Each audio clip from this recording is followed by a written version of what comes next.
শুভ সকাল বন্ধুরা, আজ আমরা চলেছি এক অসাধারণ ভ্রমণে। বিহার থেকে ঝাড়খণ্ডের সাহেবগঞ্জ জেলার এক মনোরম প্রাকৃতিক সৌন্দর্যের জায়গায়, পাহাড়ের তলদেশে, ঝর্ণার পাশে অবস্থিত এক মহিমান্বিত দুর্গা মন্দির। আর এই জায়গার নাম হলো মতিঝর্ণা। সকাল সকাল আমরা সব বন্ধুরা মিলে বেরিয়ে পড়েছি মতিঝর্ণার উদ্দেশ্যে। আমাদের প্রথম গন্তব্য ছিল বিহারের মণিহারি ফেরিঘাট। এখানে এসে আমরা বড় স্টিমারে উঠলাম, আর সেখান থেকেই শুরু হলো আমাদের রোমাঞ্চকর গঙ্গা নদীপথের যাত্রা। ভাবতে পারছেন তো, গঙ্গার বুক চিরে এগিয়ে চলছে আমাদের স্টিমার, আর চারপাশের দৃশ্য সত্যিই অপূর্ব। আর এই গঙ্গায় গিয়ে মিশেছে আমাদের প্রিয় বাংলার বিখ্যাত ফারাক্কা ব্যারেজে। এই যাত্রাপথ যেন ইতিহাস আর প্রকৃতির এক অনন্য মেলবন্ধন।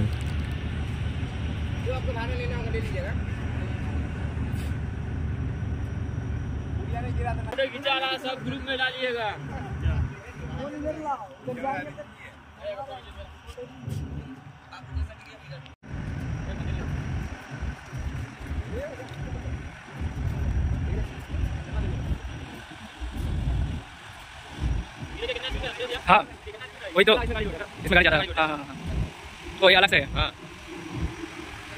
तो डबल मशीन चलाओ ऊपर नीचे दोनों। डबल ऊपर नीचे दोनों चलाओ।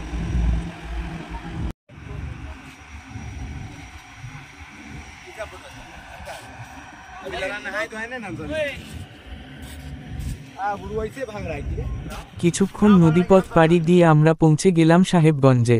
এখান থেকে শুরু হলো আমাদের পাহাড়ি পথে যাত্রা, সবুজে ঘেরা প্রকৃতির মাঝে।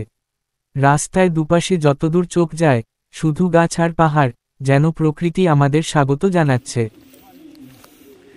अरे बाप रे कितना अच्छा।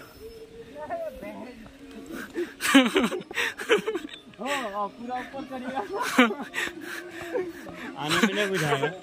हाँ आते टाइम कुछ नहीं होगा। आते टाइम नहीं बुझाएगा। यहाँ देखिए बंदर बंदर कहाँ पर? অল্পক্ষণ ট্রেকিং করতেই দূর থেকে ঝর্ণার শব্দ শোনা গেল। ধীরে ধীরে সামনে এলো সেই মণিমুগ্ধকর দৃশ্য। পাহাড় বেয়ে ঝরে পড়ছে জল, চারদিকে ঠান্ডা হাওয়া আর পাখির ডাক, একেবারেই সিনেমার মতো পরিবেশ। इधर इधर है कोई सोया हुआ जिसके पास वीडियो ঝর্ণার পাদদেশেই রয়েছে দুর্গা মন্দির।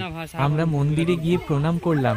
পাহাড়, ঝর্ণা আর মন্দির, তিন মিলিয়ে জায়গাটা যেন এক পবিত্র শক্তির কেন্দ্র। এখানে দাঁড়িয়ে সত্যিই মনে হচ্ছিল প্রকৃতি আর ভক্তির এক অদ্ভুত সংযোগ ঘটেছে।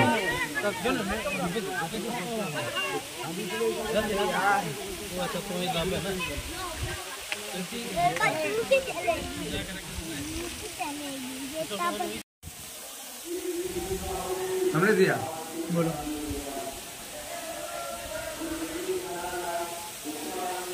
বন্ধুরা, এভাবেই কেটে গেল আমাদের মতিঝর্ণা ভ্রমণ। ঝর্ণা, পাহাড় আর মন্দির, সব মিলিয়ে জায়গাটা সত্যিই অনন্য। যদি কখনো আপনারা সুযোগ পান, অবশ্যই এখানে ঘুরে আসবেন। ভিডিওটি ভালো লাগলে লাইক দিন, চ্যানেলটি সাবস্ক্রাইব করুন, আর পাশে থাকা বেল আইকন চাপতে ভুলবেন না। নতুন ভ্রমণের গল্প নিয়ে আবার আসব। ততদিন ভালো থাকুন, সুস্থ থাকুন। ধন্যবাদ।